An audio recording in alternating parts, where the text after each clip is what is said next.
You thought her smile meant something, that the way she laughed at your joke, leaned in when you spoke, brushed your arm like it mattered, that it was proof you were finally enough, that you were seen, that you mattered.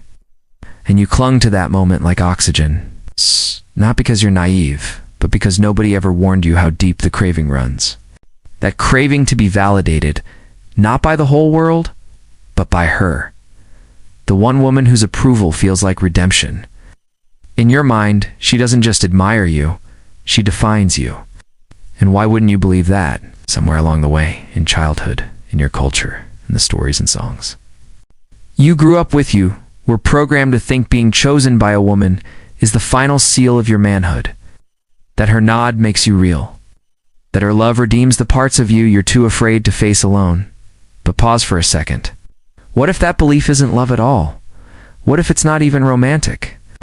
What if it's a lie, a centuries-old lie, dressed up as wisdom? And what if one man, centuries before you ever felt this ache, saw straight through it? A man cold, relentless, and logical. A man who didn't just write about reason and duty. He exposed something about you that you were never meant to hear. That man was Immanuel Kant. Yes, it's the philosopher whose name you were taught in connection with abstract ethics and rational principles.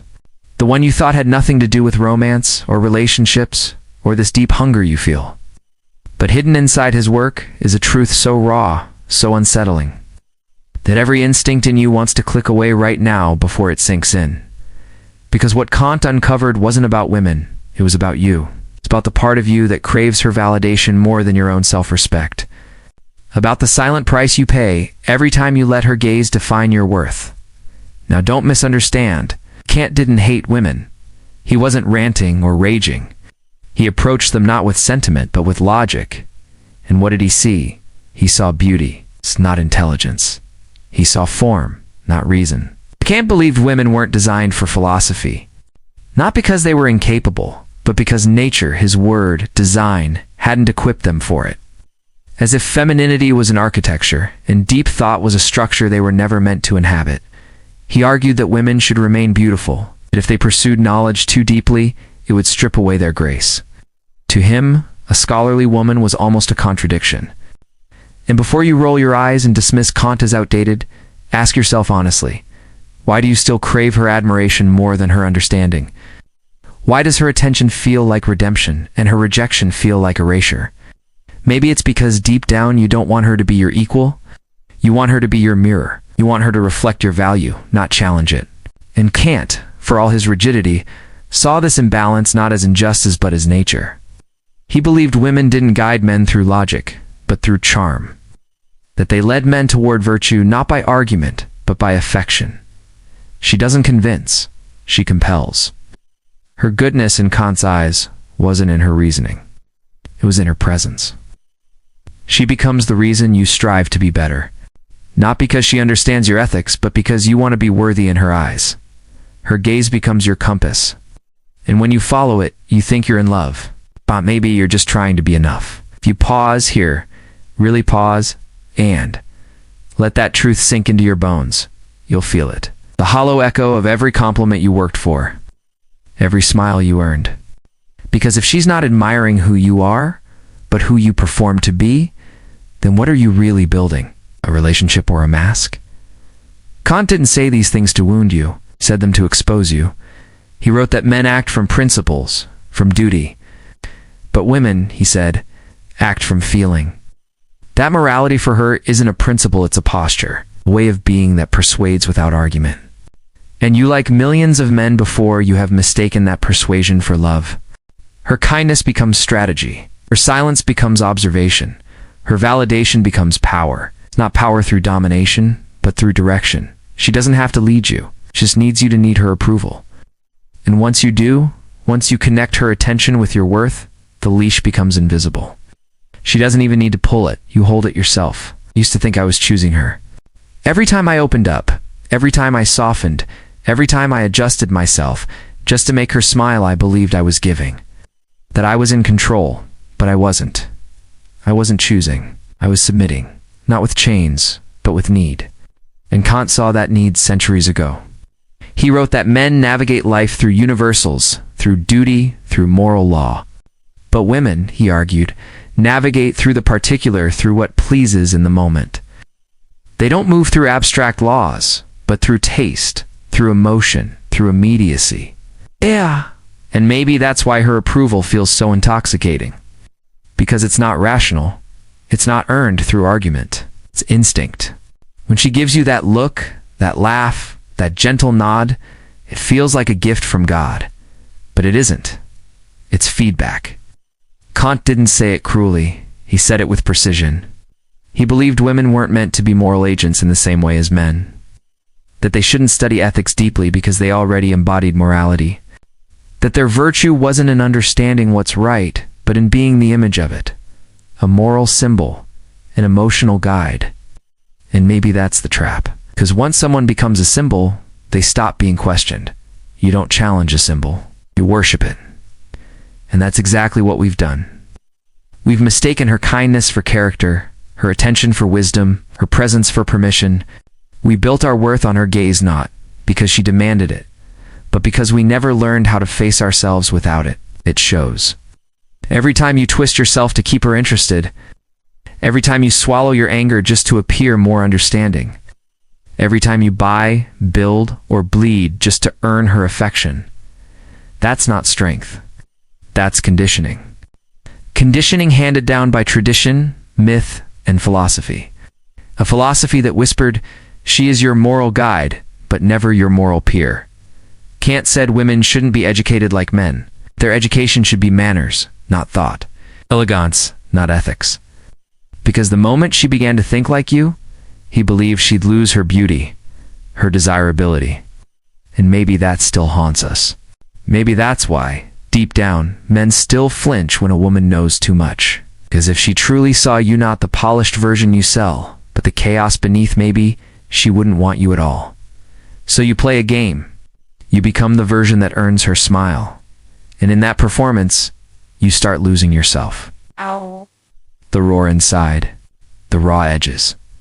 The parts of you that don't fit the frame she was taught to admire, and slowly you begin to shrink.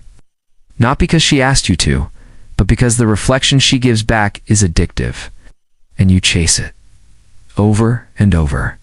Her praise becomes your pulse, her approval, your compass. Not because you're weak, but because nobody ever taught you this. Your worth doesn't need her eyes to exist. Kant didn't imagine equality as we do today. He didn't picture man and woman as two halves of the same purpose. He believed in harmony, yes, but not symmetry. Man, in his eyes, was the reasoner. Woman, the reliever.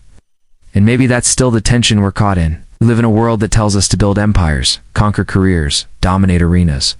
Yet beneath all that noise, we still quietly crave one woman's nod to feel real. It's a war inside. A war between the part of you that wants to rise and the part of you that wants to be chosen. You act strong, you act focused, you act untouchable. But the truth, you still wait for her text like it's oxygen. One compliment from her, and your whole day reorients. Your confidence isn't in your chest, it's in her phone. You call that love. But let's be honest. Love doesn't collapse when she turns away. Love doesn't beg to be seen. What you're living isn't love. It's dependency. Dependency wrapped in devotion. And Kant, he saw it centuries ago. He saw men tying their identities to being desirable in her eyes. He claimed women lacked autonomy of reason, not as an insult, but as nature's design. He said their intelligence wasn't logical, but emotional. That they guided through feeling, not through argument. And we took that idea and romanticized it. We dressed it up in fantasy. She gets me. She understands me. But what if that's not vision at all? What if she's just incredibly skilled at sensing what makes you feel validated and feeding it back to you? You've confused validation with vision. Her eyes don't see your soul. They scan your posture, your tone, your silence, your hunger. And when she finds where you're starving, she gives you just enough. Enough to keep you hoping. She doesn't have to dominate. She just has to remain the source. And as long as you believe she holds the key to your manhood, every smile lifts you, and every silence erases you. That's not love. That's leverage. It's you handing the weight of your existence to someone who never asked to carry it. And the irony, she might not even know, because she's playing a role too. The role society handed her. The role Kant himself etched into the architecture of thought that a woman's place is not to assert, but to reflect. It's not to challenge, but to charm. Not to lead, but to inspire the man who does. So now you're both acting, you the man desperately trying to be enough. Her the woman shaping herself into what she thinks you want, and neither of you are real anymore. You've both been replaced by projections, masks stitched together from centuries of expectation. But here's the tragic part. She craves realness too.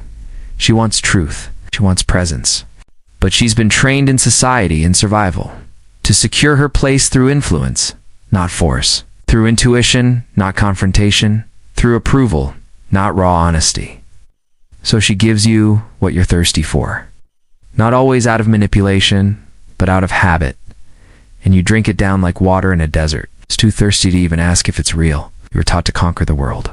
But you were never taught to sit still in your own skin. Never taught how to stand alone, unwatched, unpraised, and still feel like a man. So now here you are, with all your strength, all your success, all your independence, and you're still a prisoner to her smile, still a servant to her softness, still performing, still bending, still waiting. And the mold you're trying to fit, she didn't even build it. It was handed to her just like yours was handed to you. So the two of you keep dancing, acting out illusions, mistaking chemistry for connection, performance for partnership. You say you want love, but do you really? Or do you just want to be seen in a way that saves you from having to see yourself? Because when she changes, or worse, when her gaze no longer lifts you, you collapse. Her silence, once mysterious, suddenly feels like absence. Her affection, once intoxicating, now feels calculated. And you're lost. It's not because she abandoned you, but because the version of yourself you built only existed in her eyes. Kant warned us, said, when we build worth on beauty, on charm, on emotional resonance, we become slaves to the external. That autonomy doesn't come from being admired. It comes from being rational, self-governed, but we miss that. We confuse being admired with being valuable.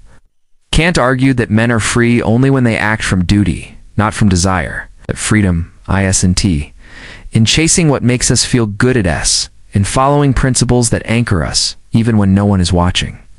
Maybe that's where the solution begins, by letting go of the need to be liked. By cutting the cord that ties your worth to her eyes, standing in front of the mirror and asking, what do I see when no one else is looking? Because the woman you're chasing, the one whose affection feels like absolution, might not even exist.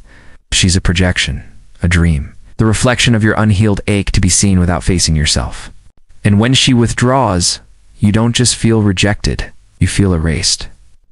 Not because she's cruel, but because you outsourced your wholeness. You gave her the role of completing a man you never became on your own. But listen, this isn't the end.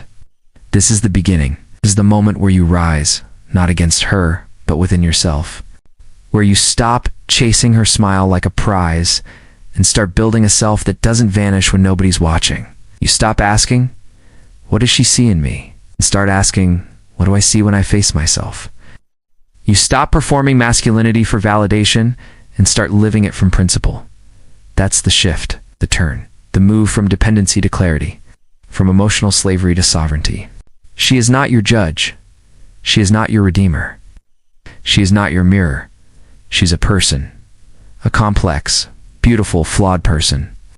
And so are you. The moment you stop needing her validation to feel like a man, that's the moment you finally become one. And when that shift happens, she will notice. She tests it. She sense it. When you no longer flinch at her approval or crumble under her disapproval, she'll feel the difference. She might walk away. She might draw closer, not to the performance, but to the presence. To the man who doesn't crave her gaze, but who sees her clearly. Beyond the myth, beyond the mirror. That's not control. That's connection. And it's rare. It's fragile. But it only begins when the addiction dies. When you finally let it die. When you let the story burn the story that her love will complete you. Only then can you stand out above her, not against her, but beside her. As someone who no longer lives by her reaction, but by your own reason. Because only a man who knows who he is can truly see her as she is, not as a symbol, not as a gatekeeper of worth, not as a reward for being good enough, but simply a woman. And in that clarity, maybe for the first time, something true can actually begin. If any of this feels like it's cutting too close to home, that's good. It means the illusion is starting to crack. Because for most of your life, no one told you the truth. You weren't addicted to her. You were addicted to the reflection she gave you. Every time she smiled, you felt like a man. Every time she withdrew, you felt like nothing. That's not romance. That's dependency dressed up as destiny. And what makes it harder is that she's been conditioned too. Society handed her the same script. Be charming, not challenging. Be inspiring, not independent. Be graceful, not grounded in thought. Just like you were told your manhood depends on being chosen, she was told her survival depends on being desired. So the two of you keep reenacting a script neither of you wrote. You bend yourself to fit the mold of what you think she wants. She bends herself to fit the mold of what she thinks you expect.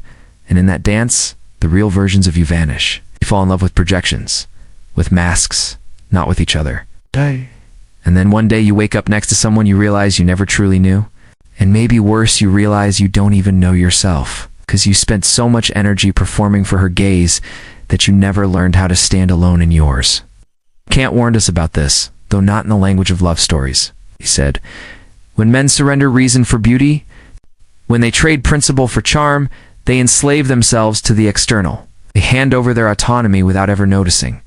And isn't that what's happening to you? Every time your mood rises or falls on whether she texts back, every time your confidence inflates or collapses based on her approval, every time you sell pieces of yourself to keep her interested, that's not love. That's a leash. And the cruel twist? She doesn't even have to hold it. You'll hold it yourself. Because you've confused her approval with your existence. But here's the thing. Real connection, real intimacy, doesn't come from dependency. It comes from two people standing side by side, whole in themselves, clear in their identities, not begging for validation, but sharing it. Not performing, but being. That's rare. And it's terrifying. So it means if you want to be loved for who you are, you actually have to know who that is. And most men don't. We've been told our entire worth depends on achievement, on conquest, on performance. And then, when the lights fade and the applause stops, we secretly hope a woman will see us, choose us, redeem us. But that's not her job. That's yours. Because if you don't build a self that stands on its own, you'll always hand the keys of your worth to someone else. So when they leave, they don't just take themselves. They take the version of you that only existed in their gaze, and you're left with nothing. So what's the alternative? It starts small. It starts with silence. With being able to sit alone in a room without reaching for your phone, without reaching for her reply, without needing an external signal to feel like you matter. It starts with principle. With deciding who you are and what you stand for, Ivan, when no one is clapping. It starts with truth, facing the chaos inside you instead of covering it with charm, money, or performance. Because here's the secret. Once you know who you are apart from her, only then can you actually love her. Not as a symbol, not as a savior, not as a mirror, but as a human being. And the paradox? That's the man she's been longing to meet. Not the man desperate for her gaze, but the man unshaken without it. Because when you stop needing her validation, you finally create space for something deeper than performance. Space for honesty, for presence, for connection. That's the relationship that actually lasts. And not the one built on charm, but the one built on truth. Not the one where you collapse under her silence, but the one where you can hold your ground in it. Not the one where you're addicted to her attention, but the one where you can stand beside her, not beneath her, not above her, but beside her. And maybe that's what Kant missed. Maybe women aren't symbols. Maybe men aren't duty machines. Maybe the whole design was never symmetry versus harmony. Maybe the real truth is this. Two whole people, each standing in their own reason, their own presence, their own worth meeting, not out of need, but out of choice. That's connection. That's freedom. But you'll never get there if you keep chasing validation like it's oxygen. So let it die. Let the myth die. The myth that her approval redeems you. The myth that her love completes you. The myth that her gaze defines your worth. Let it burn. When it does, You'll feel something terrifying at first. The emptiness, the silence, the void where her validation used to be. But stay there. Don't run from it. Don't fill it with noise, because that silence isn't death. It's birth.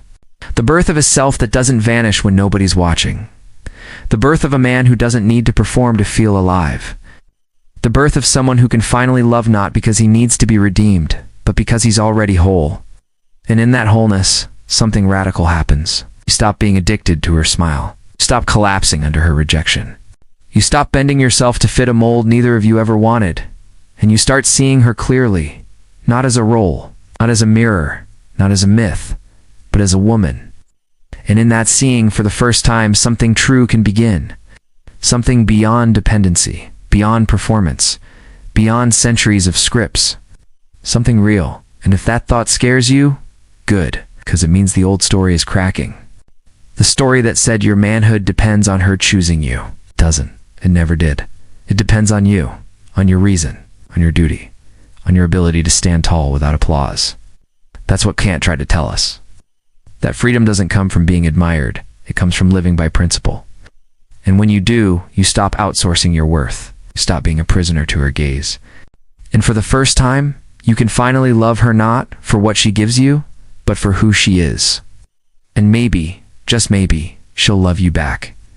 Not for your performance, not for your mask, for the version of you clawing for her smile, but for you.